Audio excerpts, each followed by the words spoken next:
Hello. Today I have you here in the future site of my Lombard Canyon in Montana. There is a picture of Lombard Canyon. But we're supposed to do a preview of TCS CS-105 Command Station. I wanted to record a preamble to that,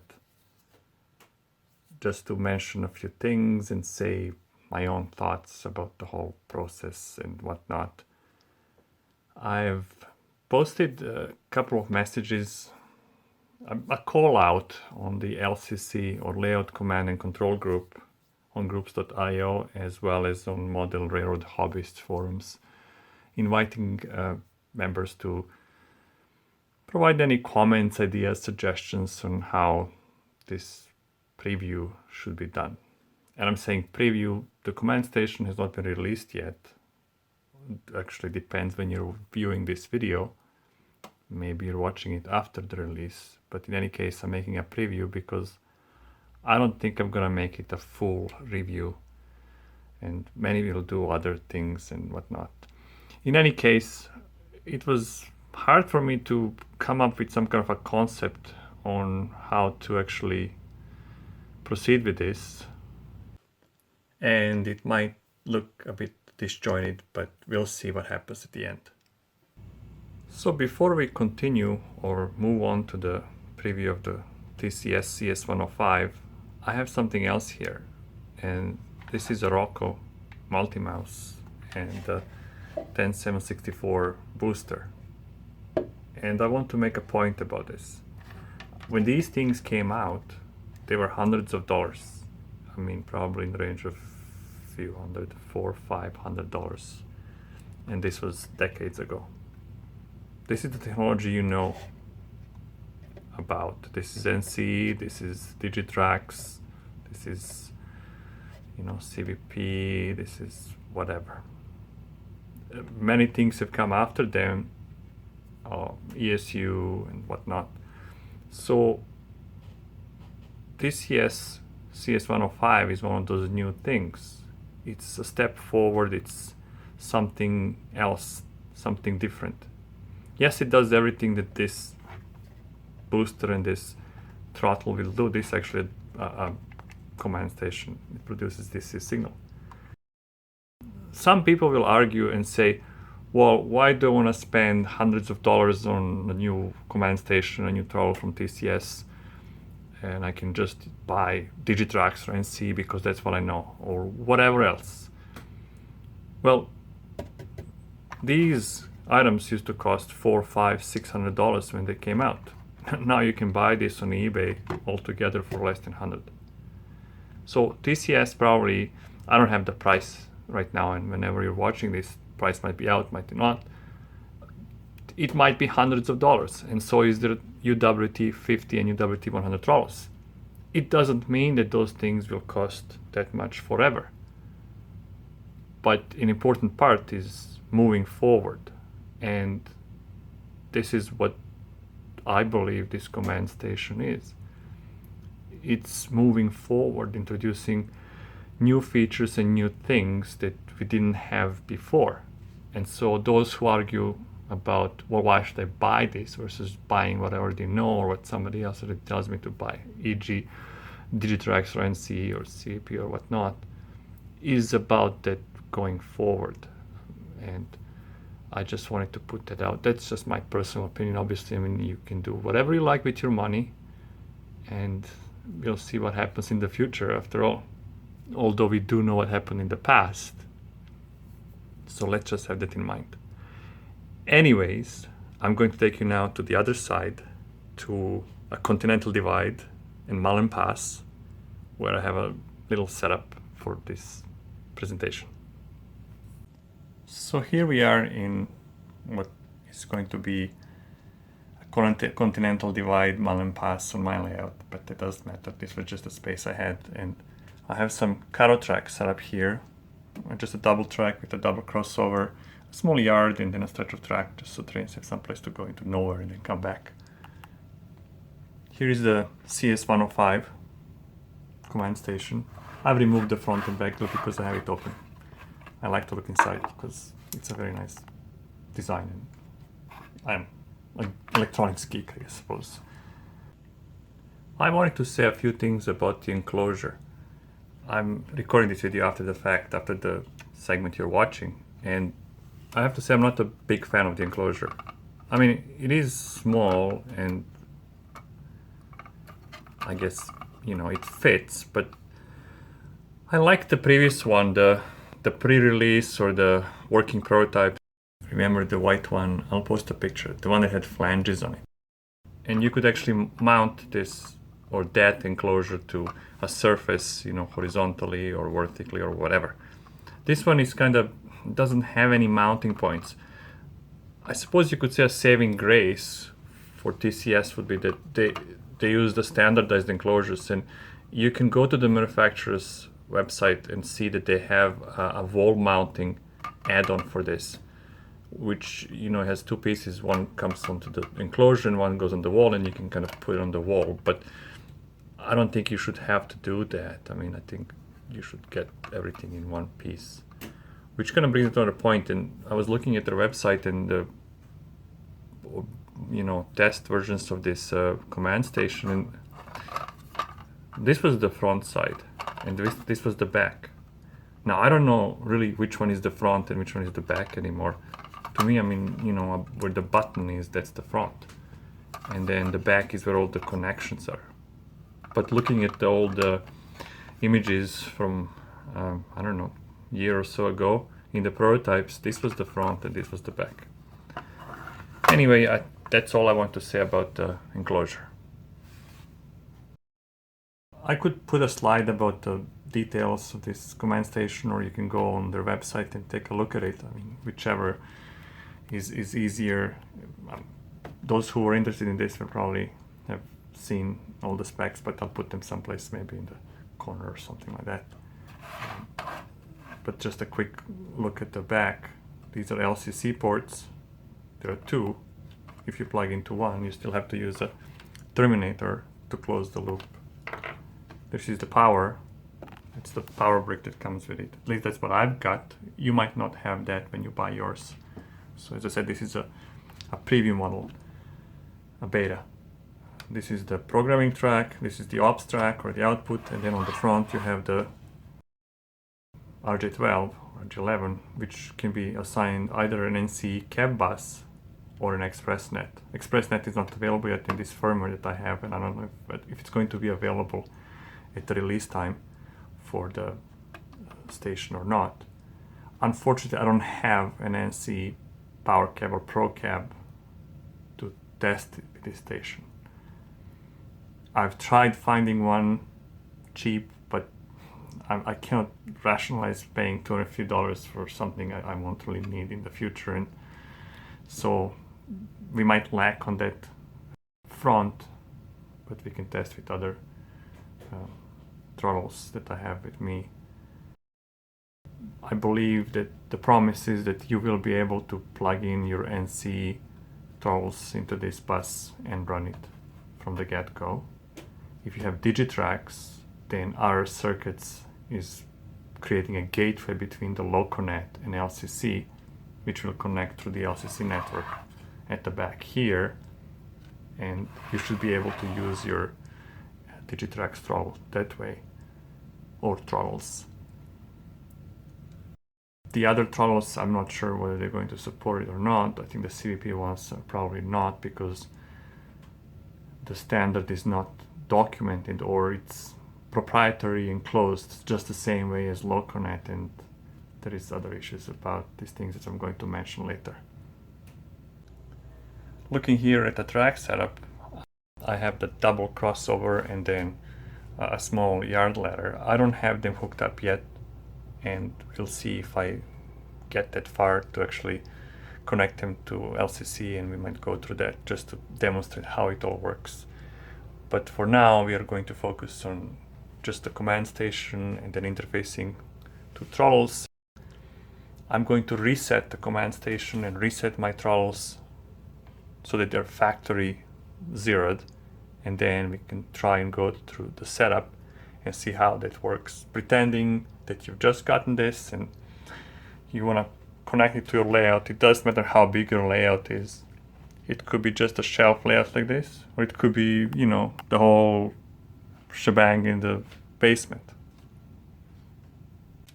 Another note, this is the power supply that came with the command station.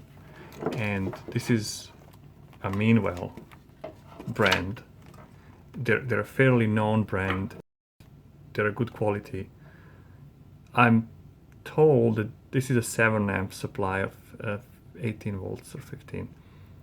This power supply was specifically chosen because of its characteristics and need to deliver proper both the amperage and voltage to the command station in a fairly stable way without any interference or whatnot that you would normally get from other power supplies that you might have. Oh yeah, I forgot to mention. Unfortunately, there is no unboxing. I did like an unboxing video a few months back or earlier, and people didn't like it because it was just a brown box and I didn't do anything else with the command station. So I don't have a box for this, and to me it doesn't really matter whether I have a box or not. To you it might, I don't know. You will get a box for sure, I mean, once you buy the retail version, but this is a beta version, and so there is no unboxing, and I don't even have a manual. I have a 14 or 15 pages of PDF that I can refer to, but really most of the features, they're not really explained, and so to me it was just guesswork. So then a recap. This is your proprietary or external bus for throttles, so NC, cab bus, or ExpressNet. This is where you would connect your existing throttles.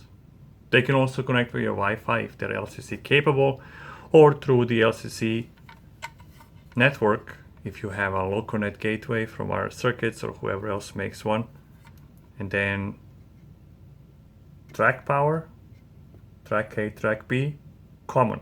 The common connects the CS-105 and the booster 106 together. The LCC carries the DCC signal for the boosters. So through LCC you would connect from the command station into the booster, the 106 booster from TCS, and it would get the DCC signal via the LCC network, which means that your booster can be anywhere else on the layout as long as you have an LCC network around your layout. And that's one of the, I guess, points I'd like to drive home. You don't have to run a DCC bus anymore through a basement size layout like this. This is not that big, it's 300 square feet, 250. But there is no DCC bus here. I have boosters here and there. And the command station is over there. The only thing coming here is the LCC bus right there. And then it goes around and connects to the other boost over there. See, there is the cable. So the whole system is not centralized. You can have a booster anywhere that you have an LCC network. And the LCC network can theoretically be 1,000 feet long. So you could have a very big setup with this kind of a configuration and have as many boosters as you like, and the DC signal will happily go through the plain Cat5 or Cat6 network coming from here. But you still have to connect the common to all the boosters. There is still a need for a single wire to go around and connect the boosters. And I think that should be clear. Before we move on to just connecting this together, about Wi-Fi connectivity. There is the main chip, there is the Wi-Fi antenna. The command station is capable of being both an access point and a station, which means that as an access point you can connect up to 4 devices, 4 throttles that are wireless capable. These throttles have to be LCC based.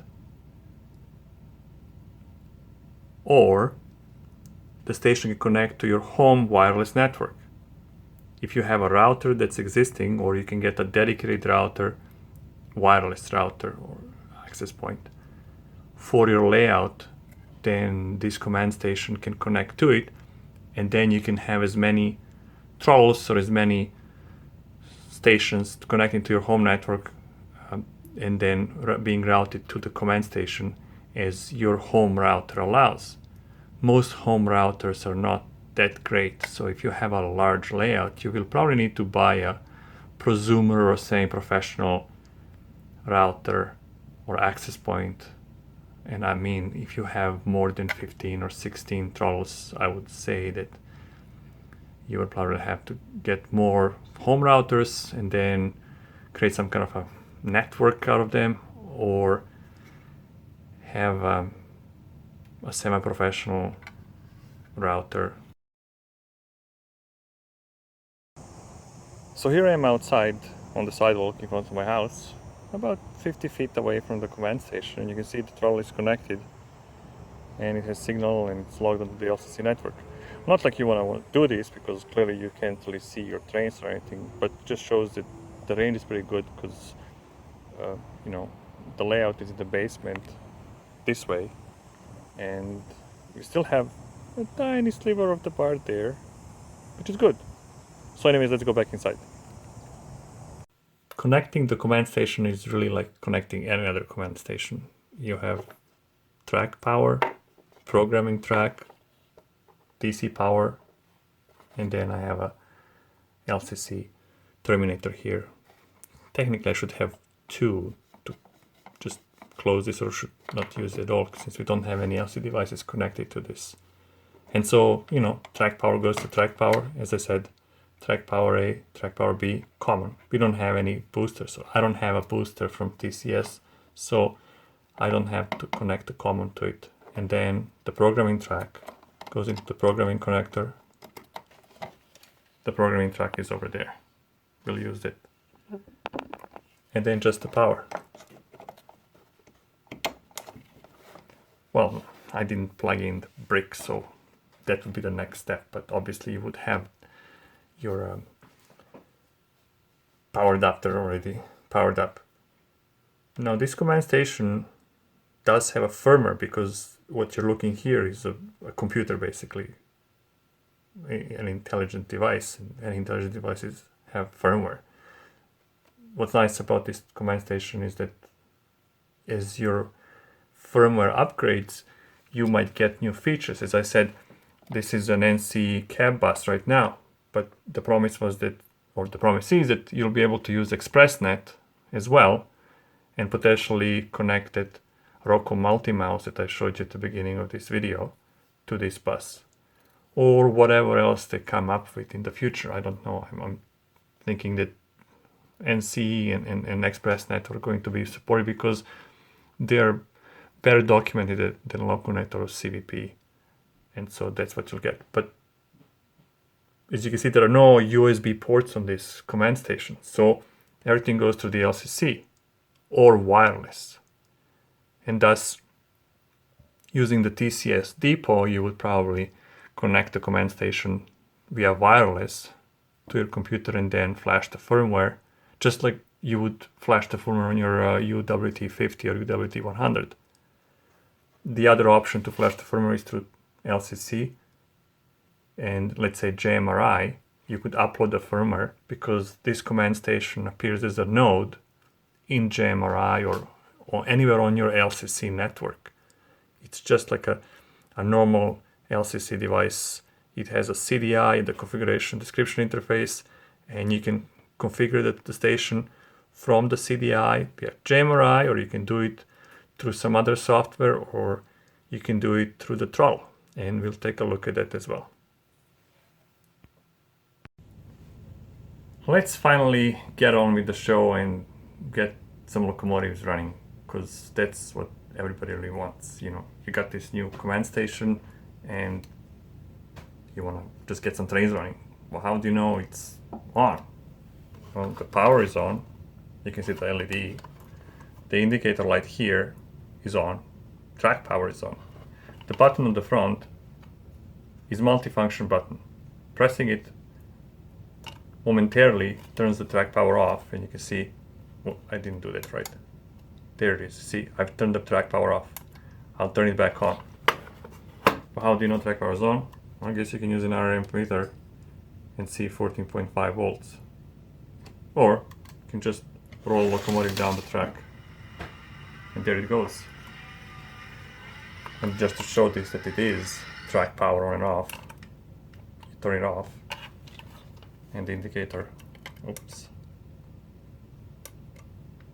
is off, and then turn it on again, and the track power is on again. The locomotive is in on the road number 3 or ID3, so it's not initialized either.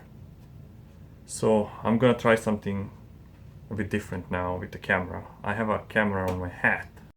We'll switch to that. I have also a UWT 100 here. If you can see, there's my camera setup. It's my phone recording right now. So if we power on the UWT to start, it will automatically log in. See, found Wi-Fi, layout Wi-Fi. That's the SSID for this command station here. So it's connected to it, and it's automatically logged into LCC. The default password is 123456789. You should probably change that when you get your command station, because it's not secure. To change the password, you can do it either from the throttle, or you can do it from your mobile device. You just connect to the command station. It's on IP 10.0.0.1, and then on port 80 you'll see an interface where you can manage your Wi-Fi profiles.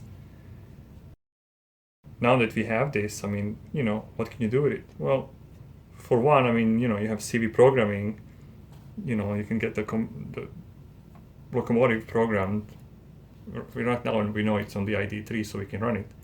Under settings, you have the DCC system settings. These menus here correspond to the CDI that I've shown you, the interface from JMRI earlier. So for example, you can see the status of the command station. Track voltage is 15.3 volts. Track current is 96 milliamps. Track status is on, obviously, because we've already established that, and so on and so forth. I don't have a booster, and then there are a bunch of other settings, locomotives. There should be any, because I don't have a rail locomotive on the track right now, and nothing has been added to the database. So if you just go back out and you go to enter loco 3, you should be ready to just run this. So there it goes.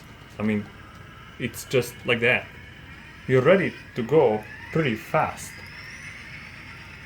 You connect connect the command station and plug it in, and you get the throttle running, and it will connect automatically if you use the defaults.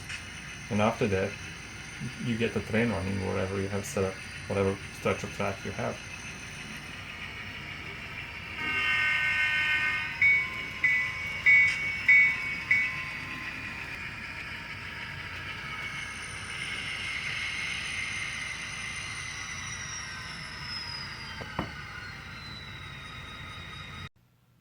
Now I know what everybody wants to see. The famous quarter test. I have here a real quarter. I'm in Canada, but this is a US quarter. So I've never done this before. If it goes up in flames, well, then it goes up in flames. The track power is on, as you can see from the throttle. I'm just going to put a quarter on. Well, nothing happened. Oh, there it is. So it reports a short. Nothing went up in flames. So it works. For those who were doubting that this would not happen. But at least it proves that short circuit works. You can actually set that up, and if you go to settings and DCC system settings,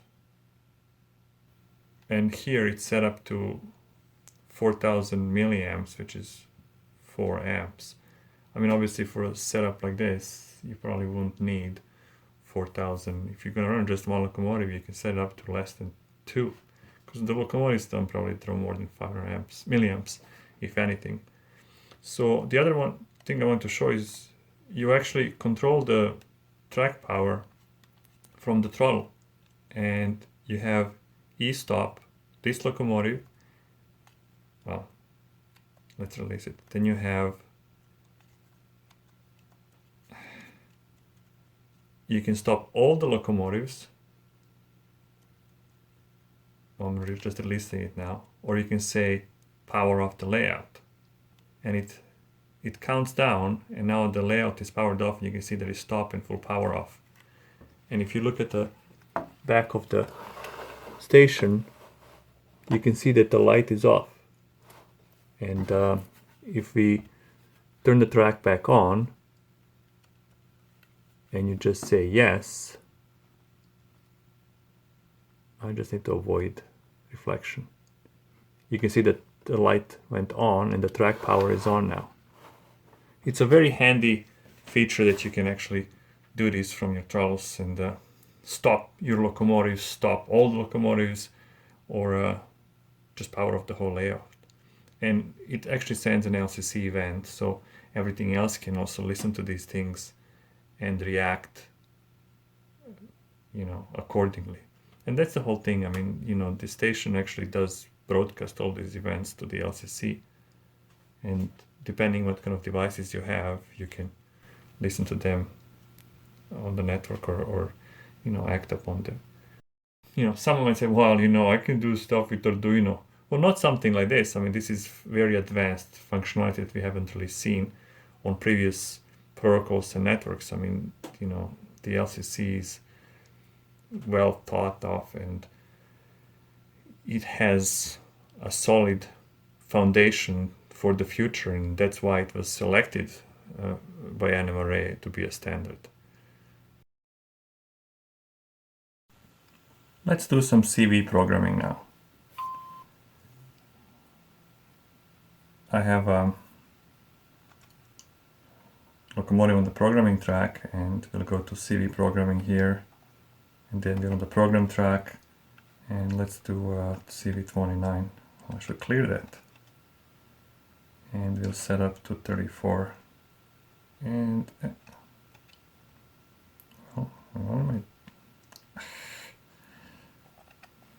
34 I said, and there it goes. So 34 just sets long addresses and no DC and no speed table, but just a CV2, 5, and 6, and 128 speed steps. Do like CV17, and we'll do 193. I cheated, and I've looked up in the CV calculator what I need for the road number 392. So 18 should be 136, and write that. That's that. So we just programmed it, and now we can just go back to locomotive on the track.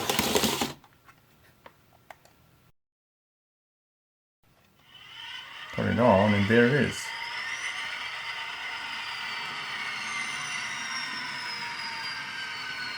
So that worked pretty well and fast. I mean, didn't take no time whatsoever. If you have the programming track.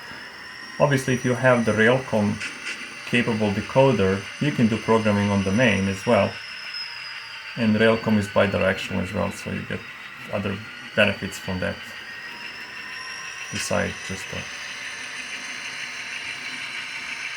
so we can do that in another segment in the future, but I think we'll just sort of wrap it up here, because this video is already over 20 minutes long, and I think we're going to make part 2, where we're going to connect all the turnouts and have them wired to LCC, and then play with that as well, and then perhaps look at some consisting and whatnot. So hope you liked it so far. If you have any comments or critiques, please leave them in the comments, and I will read them.